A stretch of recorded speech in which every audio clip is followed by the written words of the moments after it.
Cette caméra là quand même. Ouais, aussi c'est un concept. Et ben voilà, elle tourne alors. Alors tournez, Jérémy. Alors Patrick, depuis combien de temps on s'était vu de ton dernier passage au Québec date de quand? Il y a un an et quelques, un petit peu plus d'un an, un petit peu moins, non, un petit peu plus d'un an. Et qu'est-ce qui s'est passé depuis un an? Parce que toi t'arrêtes pas, t'as toujours 3-4 projets de front. J'ai joué une pièce de théâtre à Paris.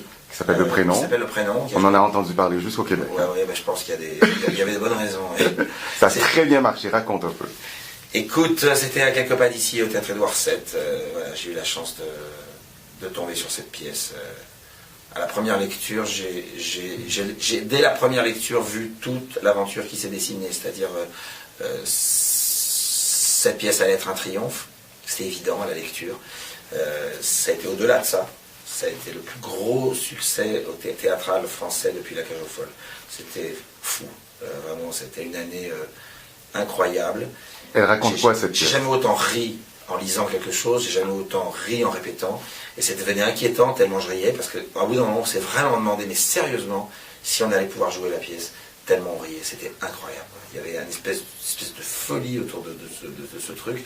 Et puis bon, évidemment, au bout de quelques représentations, on a commencé à être un peu sérieux. C'est énorme. C'était énorme. Et donc, je savais en lisant la pièce qu'un jour, il y aurait un film. Et le film a été tourné, ça y est, il est fini. Et là, il a été projeté il y a 3 jours à 300 personnes dans le noir.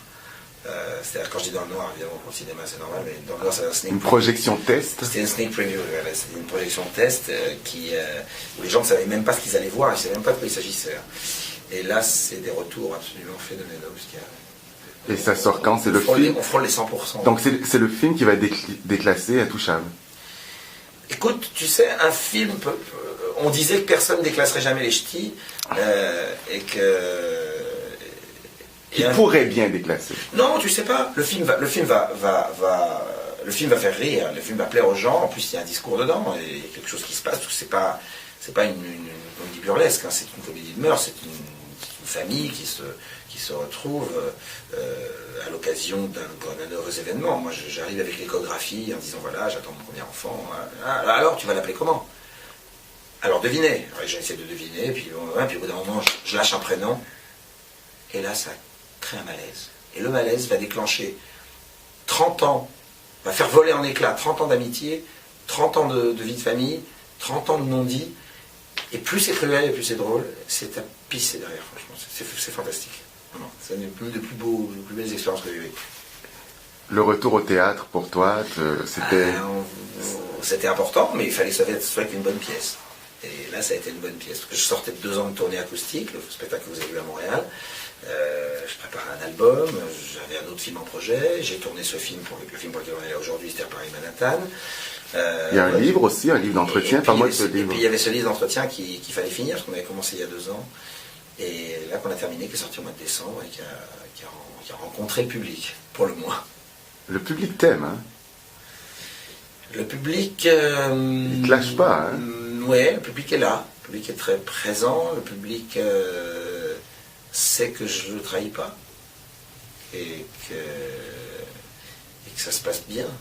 Ils sont contents quand ils sortent des salles de concert, ils sont contents, j'espère, quand ils sortent du théâtre, ils sont contents, ça je l'ai vu.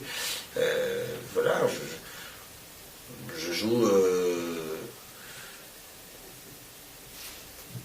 une relation je noue une relation très forte. Dans tes choix, tu penses à toi avant tout maintenant, à ton âge ou au public? J'ai toujours pensé à moi. Ah. J'ai toujours pensé à moi. C'est-à-dire que j'ai toujours pensé à moi en espérant que mes choix rencontreraient les gens. Mais j'ai jamais fait de choix en fonction des gens. Jamais. J'ai jamais écrit une chanson en fonction d'eux. J'ai écrit plusieurs chansons, et puis dans ces plusieurs chansons, j'espérais qu'il y en ait une qui rencontre les gens. Mais je me disais, je saurais peut-être pas le faire. Peut-être je saurais faire un truc avec ingrédients. Mais j'ai eu la chance de ne pas en avoir besoin. J'ai eu la chance de ne pas avoir besoin de trafiquer, de me fabriquer un personnage.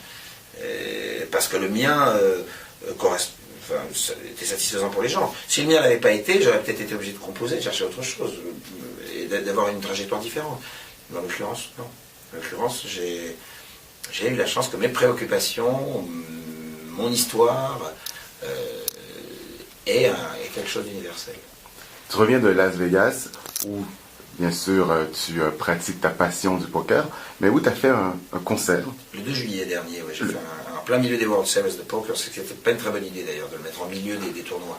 Parce que je me suis plus occupé de mon concert que des tournois et les championnats du monde. Voilà, j'ai volé un éclat. Je me souviens même pas d'y avoir joué. Mais j'étais tellement préoccupé par ce concert. C'était la première fois que je chantais à Vegas. Voilà, il fallait que cette salle soit pleine, il fallait que les gens soient contents. Et c'était fantastique, fantastique. Et merci évidemment aux Québécois qui ont fait la différence à la fin, puisque une grosse partie du public venait du Québec. À mon avis, ils allaient voir Céline et puis ils se sont dit, tiens, tant qu'à faire, si on allait voir un petit Français, là, ça va bien être. Et c'était vraiment une soirée extraordinaire. Et tu as travaillé d'une certaine façon pour ce concert avec des Québécois qui t'ont beaucoup aidé. J'ai eu j'ai eu un sacré coup de main de Marie-Annick et de Julie, hein, ça c'est sûr. Marie-Annick Giffard. Marie-Annick Giffard. Julie Snyder. Voilà. Et René était venu te voir aussi. Et René est venu me voir et c'était très émouvant. René au 3e rang. René ne me quittant pas les yeux pendant 2 heures comme ça et je le sentais partir dans un monde. C'était complètement fou. Je le voyais parce que je l'étais tout près là comme ça. Quand il est rentré dans ma loge, le moment était absolument bouleversant. Ouais, vraiment. Est-ce qu'il t'a proposé Ouais, de t'aider, non, si tu as besoin d'aide, mais à Las Vegas, aux États-Unis. Parce que on a toujours besoin d'aide, et puis quand quelqu'un comme René Angélil vous dit qu'il y a peut-être une possibilité de travailler ensemble, bien sûr. Mais ce qui était surtout incroyable, c'est la manière dont il a reçu le spectacle, le voir aussi touché, aussi bouleversé. Mais enfin, c'est pas à moi de le dire, vous lui en parlerez un jour et vous le dira. Mais quand René Angélil, l'un des plus grands impresarios au monde, te propose de travailler avec toi, tu dis oui ou bien évidemment, bien sûr, sur le sol, sur toute l'Amérique du Nord, bien sûr qu'il y a quelque chose à faire. Ça va se faire? Écoute, je préférerais finir la conversation avec lui et ensuite t'en parler. C'est ça. Ouais, je te sens. C'est-à-dire que je veux pas mettre la charrue avant les bœufs, moi, mais bien évidemment que si je devais recommencer l'aventure de Las Vegas, et comme il me l'a gentiment proposé, évidemment que ça se ferait avec lui. Oui. Si je devais le faire, ça serait avec lui. Ça se ferait avec lui parce que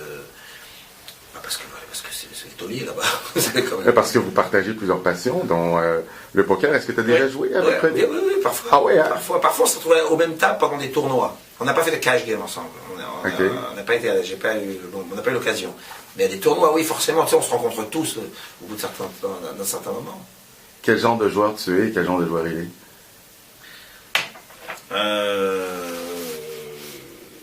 C'est un joueur plutôt. Il est assez prudent, il joue dans les règles. Au fil des années, il a affiné son jeu. Il se confronte à des très grands joueurs là-bas. Hein. Il joue à des grosses tables avec des mecs qui jouent très très bien. Donc forcément, tu progresses avec ces gens-là. Voilà, et moi, je suis un joueur qu'on appellerait, dans le jargon du poker, je suis un serré agressif. Pardon? Serré agressif. Serré agressif.